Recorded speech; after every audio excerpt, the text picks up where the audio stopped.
ជាកូនអ្នកស្រែទីពីរពុកម៉ែអូនជាអ្នកក្រទីបីឋានៈអូនកាំងសេកបួនឡានល្អល្អក៏អូនមិនហ៊ានប្រាថ្នាទី5ខែឆ្នាំយើងមិនត្រូវគ្នា6វិជ្ជាមិនចប់បរិញ្ញា7អូនឆ្កងផ្ដោះផ្ដងស្នេហា8វាសនាអូនស្រាលដូចសំឡី9ឋានៈស្ងួនបងសំនឹងគេ10អូនស្រែស្រែក្នុងភ្នែកម្ដាយថ្លៃ11អូននឹងបងដូចមេឃនឹងដី12រាល់ថ្ងៃអូនគ្មានអ្វីគួរឲ្យរំពឹង13ដីអូនមានគ្មានហាងឆេង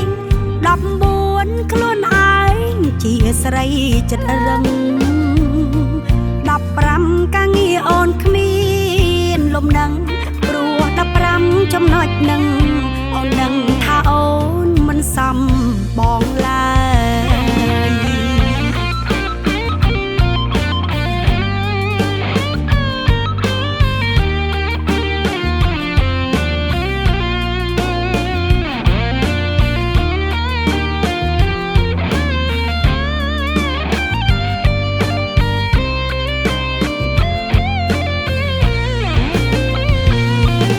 9